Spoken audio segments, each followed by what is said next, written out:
Assalamualaikum warahmatullahi wabarakatuh. Salam sejahtera bagi kita semua. Yang saya hormati dosen pengampu mata kuliah Pancasila, Bapak Roni Lugum SPD MSc. Perkenalkan, nama saya Lian Anggraini, mahasiswa Universitas Negeri Gorontalo, Fakultas Ekonomi dan Bisnis, jurusan Akuntansi, dengan NIM 921424063. Baik, di sini saya akan menjelaskan mengenai ketimpangan sosial dan kemiskinan. Ketimpangan sosial. Ketimpangan sosial merupakan isu kompleks yang melanda berbagai masyarakat di dunia, termasuk Indonesia. Fenomena ini menunjuk pada ketidakseimbangan dalam distribusi sumber daya, kekuasaan, dan kesempatan di antara kelompok-kelompok masyarakat. Pada kesempatan kali ini saya akan membahas secara mendalam tentang pengertian, penyebab, dampak, dan cara menanggulangi serta solusi untuk mengatasi ketimpangan sosial. Pengertian ketimpangan sosial. Ketimpangan sosial merujuk pada kondisi di mana terdapat perbedaan yang signifikan dalam akses dan kontrol terhadap sumber daya, kekuasaan, dan kesempatan di antara kelompok-kelompok masyarakat. Tiga perbedaan ini bisa dilihat dalam berbagai aspek kehidupan, seperti ekonomi, pendidikan, kesehatan, dan politik. Penyebab ketimpangan sosial. Ketimpangan sosial muncul akibat berbagai faktor, baik internal maupun eksternal. Yang pertama, faktor internal. Rendahnya kualitas diri. Faktor internal ini merujuk pada kurangnya kemampuan individu untuk bersaing dalam meraih sumber daya dan kesempatan. Hal ini bisa disebabkan oleh rendahnya pendidikan, kurangnya keterampilan, atau kurangnya motivasi. Kurangnya akses terhadap informasi. Ketimpangan informasi terjadi ketika ada jarak antara mereka yang memiliki akses terhadap informasi dan teknologi dengan mereka yang tidak. Hal ini dapat menghambat peluang individu untuk maju dan berkembang. Sikap individualis. Sikap individualis yang berlebihan dapat menghambat kerjasama dan solidaritas antar individu, sehingga memperburuk ketimpangan sosial. Yang kedua, faktor eksternal. Sistem ekonomi yang tidak adil. Sistem ekonomi yang tidak adil, seperti kapitalisme yang tidak terkontrol, dapat mengakibatkan konsentrasi kekayaan di tangan segelintir orang dan memarginalkan kelompok masyarakat lainnya. Selanjutnya, kriminalitas. Ketimpangan sosial dapat memicu meningkatnya kriminalitas karena kelompok yang terpinggirkan cenderung melakukan tindakan melanggar hukum untuk memenuhi kebutuhan mereka. Kesenjangan pendidikan. Ketimpangan sosial dapat memicu kesenjangan pendidikan antara kelompok masyarakat yang kaya dan yang miskin. Kesenjangan kesehatan. Ketimpangan sosial dapat memicu kesenjangan kesehatan karena kelompok yang miskin sulit mendapatkan akses terhadap layanan kesehatan yang berkualitas. Selanjutnya, kerusakan lingkungan. Ketimpangan sosial dapat memicu kerusakan lingkungan karena kelompok yang miskin cenderung menggantungkan hidup pada sumber daya alam secara berlebihan. Selanjutnya, cara menanggulangi ketimpangan sosial. Menanggulangi ketimpangan sosial merupakan tugas kompleks yang membutuhkan upaya multisektoral, baik dari pemerintah, masyarakat, maupun individu. Ada beberapa cara yang dapat dilakukan. Yang pertama, upaya pemerintah. Pemerintah dapat membuat kebijakan yang adil dan merata. Pemerintah perlu membuat kebijakan yang adil dan merata untuk semua lapisan masyarakat, termasuk dalam hal distribusi anggaran, akses pendidikan, kesehatan, dan lapangan kerja. Selanjutnya, mendorong pertumbuhan ekonomi yang inklusif.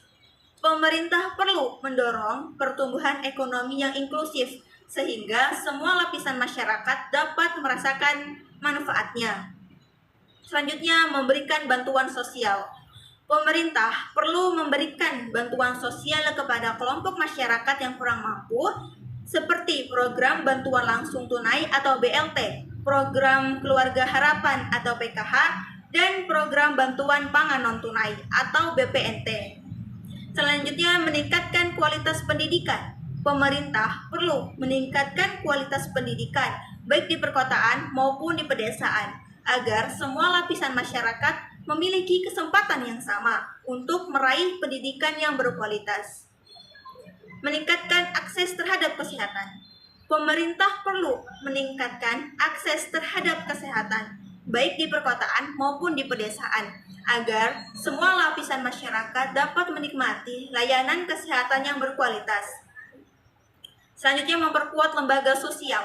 Pemerintah perlu memperkuat lembaga sosial seperti koperasi dan UMKM untuk membantu masyarakat dalam meningkatkan kesejahteraan. Selanjutnya, meningkatkan kesadaran masyarakat.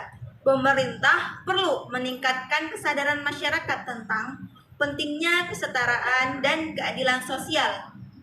Yang kedua, upaya masyarakat meningkatkan solidaritas. Masyarakat perlu meningkatkan solidaritas dan rasa empati terhadap kelompok masyarakat yang kurang diuntungkan. Selanjutnya, membangun kerjasama. Masyarakat perlu membangun kerjasama antar kelompok masyarakat untuk saling membantu dan mendukung.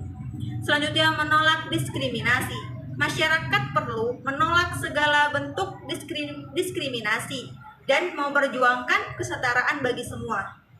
Selanjutnya, meningkatkan kualitas diri. Masyarakat perlu meningkatkan kualitas diri seperti pendidikan dan keterampilan untuk bersaing dalam meraih sumber daya dan kesempatan. Yang ketiga, upaya individu meningkatkan kesadaran. Individu perlu meningkatkan kesadaran tentang pentingnya kesetaraan dan keadilan sosial. Selanjutnya, berperan aktif. Individu perlu berperan aktif dalam kegiatan sosial dan membantu kelompok masyarakat yang kurang diuntungkan.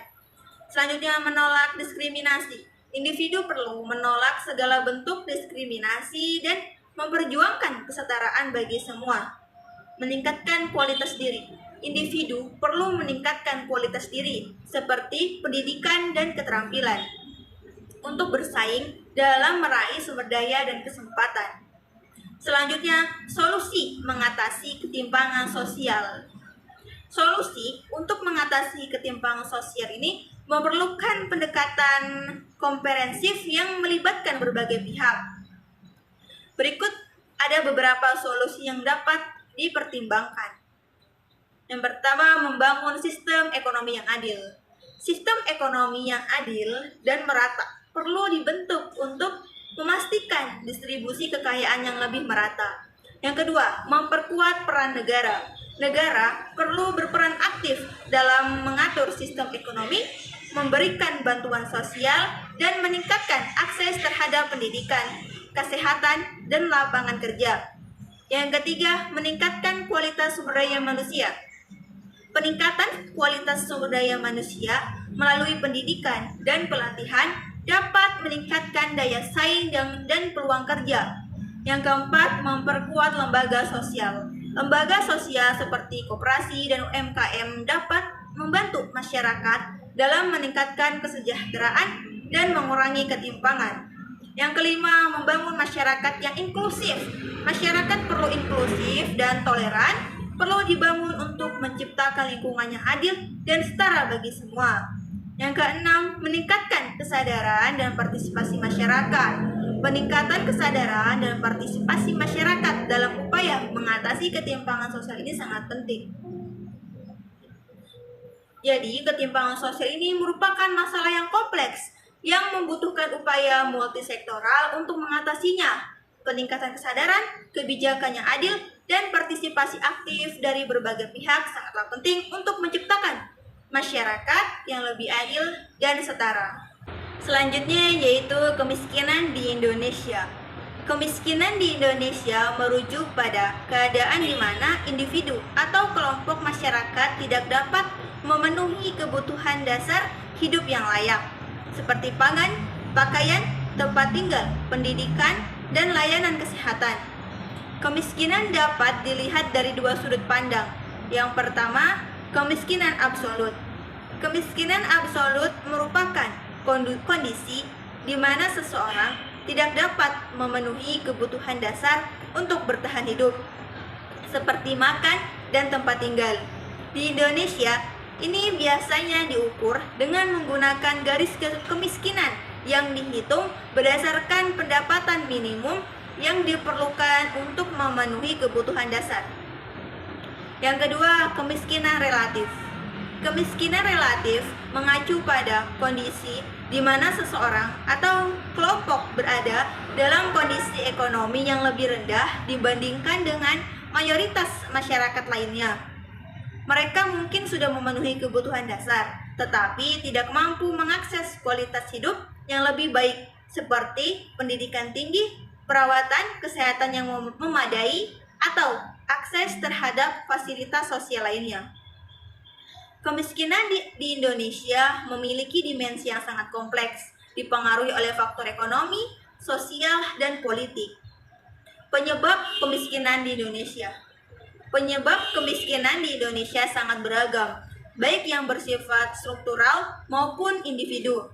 Beberapa faktor utama yang menyebabkan kemiskinan di Indonesia adalah: yang pertama, ketimpangan ekonomi.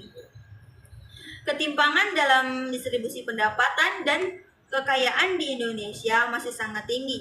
Sebagian besar kekayaan yang terkonsentrasi pada segelintir orang atau kelompok. Sementara sebagian besar penduduk lainnya, terutama yang berada di daerah terpencil, tetapi hidup dalam kemiskinan. Yang kedua, tingkat pendidikan yang rendah. Di banyak daerah, terutama di wilayah pedesaan dan wilayah dengan akses terbatas, masyarakat memiliki tingkat pendidikan yang rendah. Tanpa pendidikan yang memadai, banyak orang kesulitan untuk memperoleh pekerjaan yang layak dengan pendapatan yang cukup untuk memenuhi kebutuhan hidup. Yang ketiga, akses terbatas ke layanan kesehatan. Akses terhadap layanan kesehatan yang buruk, terutama di daerah-daerah terpencil dan perdesaan, menyebabkan masyarakat miskin rentan terhadap penyakit dan komplikasi kesehatan yang memerlukan biaya tinggi. Biaya pengobatan yang tinggi ini dapat menyebabkan keluarga miskin terperangkap dalam lingkaran kemiskinan. Yang keempat, keterbatasan lapangan kerja. Sektor-sektor ekonomi yang mampu menyerap banyak tenaga kerja seperti pertanian semakin mengalami penurunan akibat urbanisasi dan perubahan iklim. Sebagian besar lapangan kerja baru yang muncul umumnya membutuhkan keterampilan khusus yang tidak dimiliki oleh masyarakat miskin. Yang kelima, bencana alam dan perubahan iklim. Indonesia sering mengalami bencana alam seperti banjir, gempa bumi, dan letusan gunung berapi. Hal ini dapat menghancurkan infrastruktur. Yang kelima, bencana alam dan perubahan iklim. Indonesia sering mengalami bencana alam seperti banjir, gempa bumi, dan letusan gunung berapi. Hal ini dapat menghancurkan infrastruktur dan mata pencaharian masyarakat, terutama yang bergantung pada pertanian dan sektor informasi. Perubahan iklim yang menyebabkan cuaca ekstrim juga memperburuk keadaan ekonomi masyarakat miskin. Yang keenam, korupsi dan tata kelola yang buruk. Korupsi di berbagai tingkat pemerintahan sering menghambat distribusi bantuan sosial dan pembangunan infrastruktur yang tepat sasaran. Uang negara yang seharusnya digunakan untuk pembangunan dan pengentasan kemiskinan sering diselewengkan, sehingga memperburuk kondisi ekonomi. Yang ketujuh, siklus kemiskinan antar generasi. Kemiskinan seringkali diwariskan antar generasi. Anak-anak yang lahir dari keluarga miskin cenderung memiliki akses terbatas terhadap pendidikan yang berkualitas dan kesempatan kerja, yang mengakibatkan mereka terperangkap dalam kemiskinan sepanjang hidup mereka. Yang selanjutnya, dampak kemiskinan di Indonesia. Kemiskinan di Indonesia menimbulkan berbagai dampak negatif, baik bagi individu keluarga, masyarakat, maupun negara. Beberapa dampaknya antara lain, yang pertama, kesehatan yang buruk. Kemiskinan menyebabkan ketidakmampuan masyarakat untuk mendapatkan akses ke layanan kesehatan yang layak. Banyak keluarga miskin yang tidak bisa memeriksakan diri ke dokter mengakibatkan penyakit menular atau kronis tidak tertangani dengan baik, yang akhirnya memperpendek harapan hidup. Yang kedua, keterbatasan pendidikan. Anak-anak dari keluarga miskin seringkali kesulitan mengakses pendidikan yang layak. Mereka lebih cenderung berhenti sekolah lebih awal untuk bekerja, membantu keluarga, sehingga meningkatkan tingkat buta huruf dan rendahnya kualitas sumber daya manusia di masa depan. Yang ketiga, kekurangan gizi. Masyarakat miskin seringkali tidak mampu membeli makanan yang bergizi dan sehat. Akibatnya, mereka sering mengalami masalah gizi buruk yang menghambat pertumbuhan fisik dan intelektual, terutama pada anak-anak, yang dapat mengarah pada kecacatan dan keterbatasan mental. Yang keempat, tingkat kriminalitas yang tinggi. Kemiskinan dapat memicu peningkatan angka kriminalitas karena individu yang kesulitan memenuhi kebutuhan hidup seringkali terpaksa melakukan tindakan kriminal untuk bertahan hidup. Hal ini dapat mengganggu stabilitas sosial dan memperburuk ketidakamanan di masyarakat. Yang kelima, ketidakstabilan sosial dan politik. Ketimpangan sosial dan ekonomi yang tajam dapat memicu ketidakpuasan sosial yang berujung pada protes, kerusuhan, atau bahkan kekerasan. Ketidakmampuan pemerintah dalam menangani masalah kemiskinan bisa merusak kepercayaan masyarakat terhadap negara yang dapat berpengaruh pada stabilitas politik. Cara menanggulangi kemiskinan di Indonesia. Menanggulangi kemiskinan di Indonesia membutuhkan pendekatan yang komprehensif dan berkelanjutan. Beberapa langkah yang dapat diambil untuk menanggulangi kemiskinan di Indonesia antara lain: yang pertama, peningkatan kualitas pendidikan. Pendidikan yang lebih baik dan merata merupakan salah satu kunci untuk menanggulangi kemiskinan. Pemerintah harus berinvestasi dalam pendidikan dasar dan menengah yang berkualitas, serta memastikan bahwa pendidikan tinggi dan pelatihan keterampilan dapat diakses oleh semua kalangan masyarakat, terutama yang berada di daerah miskin. Yang kedua, pengembangan infrastruktur. Pembangunan infrastruktur yang merata di seluruh wilayah Indonesia, termasuk transportasi, air bersih, sanitasi, dan akses listrik, akan membuka peluang ekonomi yang meningkat yang dapat meningkatkan kualitas hidup masyarakat. Infrastruktur yang baik memungkinkan masyarakat untuk mengakses pasar dan layanan dasar yang lebih baik. Yang ketiga, menciptakan lapangan kerja. Pemerintah perlu menciptakan lebih banyak lapangan kerja melalui pengembangan sektor-sektor yang dapat menyerap banyak tenaga kerja seperti pertanian, industri ringan, dan sektor pariwisata. Program pelatihan dan peningkatan keterampilan juga sangat penting untuk meningkatkan daya saing tenaga kerja. Yang keempat, penguatan jaringan jaminan sosial. Program bantuan sosial seperti program Keluarga Harapan atau PK. Yang keempat, penguatan jaringan jaminan sosial. Program bantuan sosial seperti program Keluarga Harapan atau PKH, bantuan pangan non tunai atau BPNT, dan Kartu Indonesia Sehat harus diperluas dan disempurnakan untuk memastikan bahwa mereka yang paling membutuhkan mendapatkan bantuan yang tepat sasaran. Yang kelima, kebijakan redistribusi kekayaan. Kebijakan yang mempromosikan redistribusi kekayaan seperti pajak progresif dan kebijakan subsidi yang menyasar kelompok miskin dapat membantu mengurangi ketimpangan sosial di Indonesia. Redistribusi ini bisa dilakukan melalui program bantuan sosial atau pembiayaan untuk akses pendidikan dan kesehatan. Yang keenam, perbaikan sistem kesehatan. Penyediaan layanan kesehatan yang lebih baik, terutama di daerah terpencil dan miskin, adalah langkah penting dalam mengatasi kemiskinan. Program Jaminan Kesehatan Nasional atau JKN harus diperkuat untuk memastikan seluruh rakyat Indonesia mendapatkan akses layanan kesehatan yang memadai.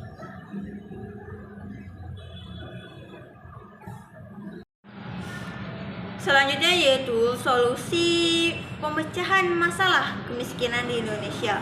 Untuk mengatasi kemiskinan secara efektif, solusi yang diusulkan harus mencakup berbagai sektor dan berfokus pada pendekatan yang inklusif dan berkelanjutan.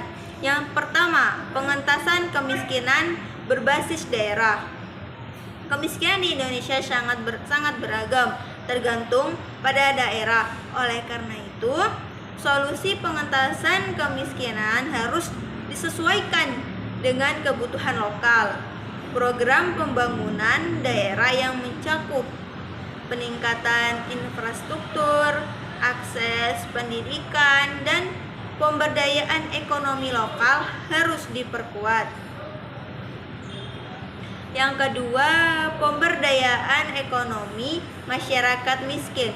Pemberdayaan ekonomi melalui program kewirausahaan dan peningkatan akses terhadap modal untuk usaha mikro, kecil dan menengah atau UMKM dapat membantu masyarakat miskin keluar dari kemiskinan. Pendampingan dalam hal pengelolaan usaha dan pemasaran produk juga harus sangat penting. Yang ketiga, peningkatan kolaborasi antar sektor. Pemecahan masalah kemiskinan membutuhkan kerjasama antara pemerintah, sektor swasta, lembaga swadaya, masyarakat, dan masyarakat itu sendiri. Kolaborasi dalam hal pendanaan, penyediaan program pelatihan, serta distribusi bantuan sosial dapat mempercepat pengentasan kemiskinan. Yang selanjutnya, pembangunan berkelanjutan. Program-program pengentasan kemiskinan harus mendukung pembangunan berkelanjutan yang tidak hanya berfokus pada aspek ekonomi, tetapi juga lingkungan dan sosial. Penyelesaian masalah kemiskinan harus mengutamakan keberlanjutan dan pemerataan agar tidak ada yang tertinggal. Dengan pendekatan yang tidak tepat dan sinergi antara berbagai pihak, kemiskinan di Indonesia dapat dikurangi secara signifikan. Namun, untuk mencapai hal ini diperlukan komitmen jangka panjang serta pemantauan dan evaluasi. Mungkin itu saja yang dapat saya sampaikan. Semoga bermanfaat bagi kita semua. Kurang dan lebihnya saya mohon maaf. Saya akhiri. Wassalamualaikum warahmatullahi wabarakatuh.